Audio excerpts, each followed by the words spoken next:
আসসালামু আলাইকুম বন্ধুরা, জোড়াতালি রান্নাঘরে স্বাগতম।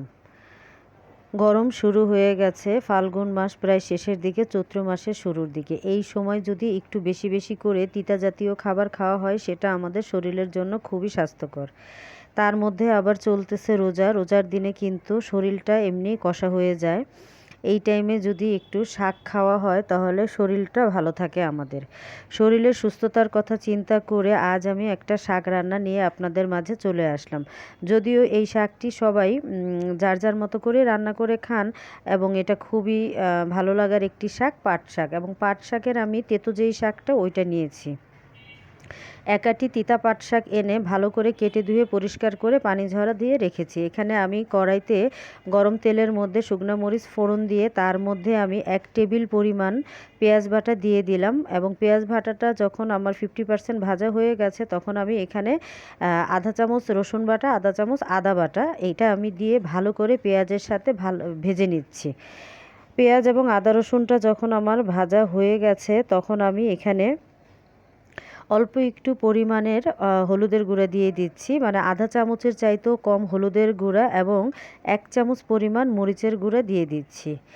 এই শাকটা আমার বাবার বাড়িতে আমি দেখেছি, তিতা পাট শাক যেই পাতাটা বড় বড় হয় সেটা একটু গিট্টু দিয়ে তারপরে ওই শাকটা এইভাবে মশলা দিয়ে রান্না করে। যদিও এখানে আমি ছোট ছোট পাট পাতা এনেছি, যেটা গিট্টু দেওয়া সম্ভব না, তাই আমি ময় মশলা সব একইভাবে দিচ্ছি, কিন্তু পাতাটা আস্তে আস্তে রেখেই রান্নাটা করছি। এভাবে একবার খেয়ে দেখবেন, আশা করি ভালো লাগবে। বন্ধুরা, যারা আমার চ্যানেলে এসে আমার ভিডিওগুলো দেখছেন, যদি ভিডিওগুলি আপনাদের ভালো লাগে এবং আপনাদের উপকারে আসে, তাহলে আমার চ্যানেলটি সাবস্ক্রাইব করে আমার পাশে থাকবেন। আর যারা আমার চ্যানেলটি সাবস্ক্রাইব করে আমার পাশে আছেন, তাদেরকে অসংখ্য ধন্যবাদ জানাচ্ছি। পাশে থাকা বেল বাটনটি ক্লিক করে দিবেন, যাতে নতুন নতুন ভিডিও নোটিফিকেশনগুলো আপনাদের কাছে পৌঁছে যায়। আর ভিডিওটি যদি সত্যি আপনাদের ভালো লাগে তাহলে একটি লাইক দিয়ে সম্পূর্ণ ভিডিওটি দেখে নেবেন। ফ্রেন্ডস অ্যান্ড ফ্যামিলির মধ্যে ভিডিওটি শেয়ার করে দিবেন। এই তো পাতাগুলো আমি দিয়ে দিলাম। পাতাগুলি এখন আমি মশলার সাথে কিছুটা সময় ভালো করে নেড়ে চেড়ে নেব। তারপরে পাতাটা যাতে সিদ্ধ হয়ে যায়, অল্প একটু পরিমাণ পানি আমি এখানে দিয়ে দেব। পাট শাক মশলা ছাড়াও রান্না করলে কিন্তু ভালো লাগে, কারণ পাট শাকটা এই টাইমেই পাওয়া যায় এবং খুব সুস্বাদু একটা শাক। অনেকেরই খুব পছন্দের শাক, আমারও ভালো লাগে এই শাকটা খেতে। তবে আমি এভাবে করে রান্না করে খেতেই বেশি পছন্দ করি।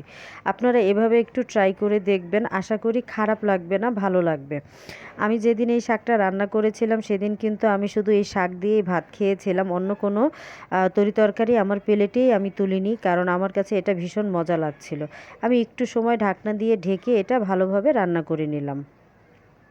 ঢাকনাটা এখন আমি তুলে দিয়েছি, আর আমি ঢাকবো না। আমি এটা এখন নাড়াচাড়ার উপরে রাখবো। নাড়তে নাড়তে শাকটা যখন ভালোভাবে ভাজা ভাজা হয়ে যাবে তখন আমি এটা নামিয়ে নেব। এই তো আমার শাক ভাজাটা হয়ে গেছে, এখন আমি এটা তুলে নেব। এটা আর আমাকে রান্না করতে হবে না।